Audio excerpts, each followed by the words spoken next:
Well, good morning, and welcome back to our pilgrimage through the summer with the Institute for Priestly Formation. Today is day 36 in our summer programs, as well as Monday of the 13th week of Ordinary Time. Today at IPF, as well as for the rest of the summer, we have two programs on campus. As mentioned last Friday, the Seminar for Seminary Spiritual Directors wrapped up, and those spiritual directors have been commissioned and are returning to their respective seminaries across the country. So may God bless them, and we ask for God's blessings upon seminary formation, the renewal of the way that we form our priests in the ministry, the important ministry of spiritual direction within the seminary. Today, the men on the 30-day retreat are on day 3 in silence, and miracles happening. So let's keep praying for the men in their spiritual exercises as they are drawn deeper into the heart of the Lord in the silence.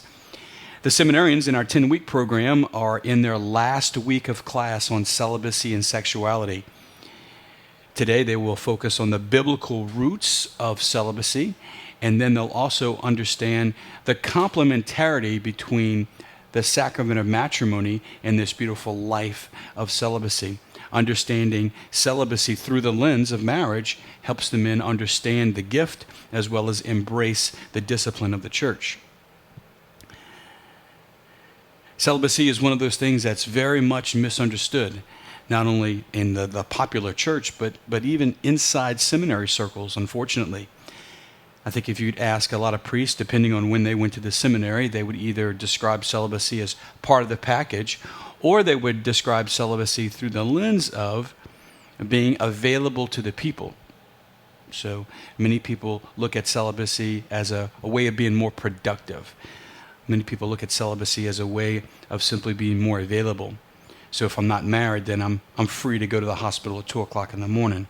Or if I'm not married, then it's cheaper financially for a church parish.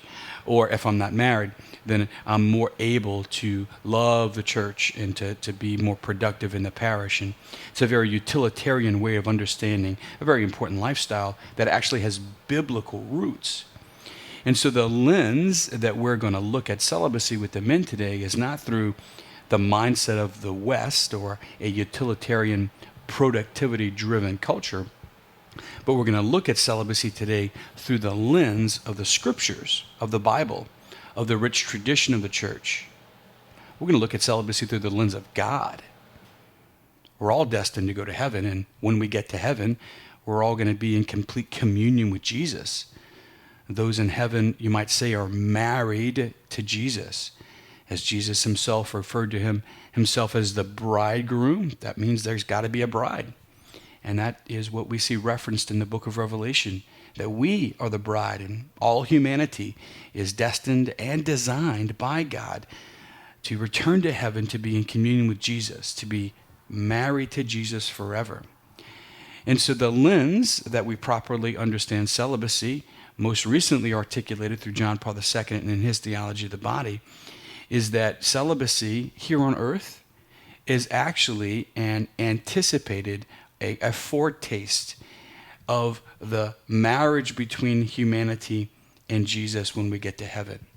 So there's the voluntary foregoing of the earthly marriage to participate, to taste now on earth the marriage between Jesus and humanity. And that's what celibates do. They forego the earthly marriage to be with Jesus and to give their hearts to Jesus. That's the lens through which you have to understand celibacy, or it just doesn't make sense in the Western or the secular mind. And the question for a lot of us today, especially if you were at IPF, would be, what is the lens through which you look at the world? What is the lens through which you look at the church? What's the lens through which you look at your life? We can take celibacy, but we could probably take a number of other issues. Just last Thursday, we talked about homosexuality or same-sex attraction. There are lots of hot-button issues, whether it's that or contraception, birth control, whether it's a number of the life issues such as euthanasia or abortion. There are a lot of hot-button issues out there. And the question is, what is the lens through which you look at all of those things?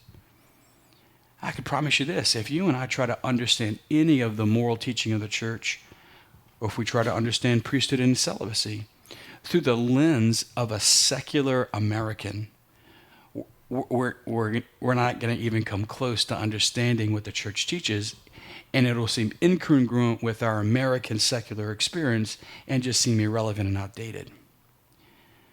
And we have to be honest with ourselves and ask, how is it that we see the world? How is it that we view life? How is it that we look at a lot of these issues within the church? If we look at them through the lens of the scriptures, the whole scripture, the whole Bible together, if we look at them through the lens of the way that the church has taught for 2,000 years, if we look at all of these things through the lens of God, then they look very different. They seem bigger, they seem more sacred, and they begin to have the tone with which the church speaks of them and how the church invites us to look at them.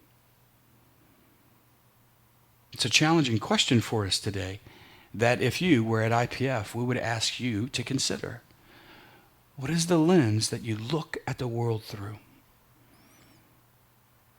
Let's spend a couple seconds today. Just notice conversations. Notice your thoughts. Notice the questions that you have, and particularly pay attention to the places in your heart where you might struggle with the church or struggle with church teaching or fail to grasp the depth of what the church teaches about celibacy or other things. And in those places, simply ask yourself a very simple question. What is the lens that you look at them through? Do you see them through the lens of a secular American, or do you see them through the lens of God? God bless you.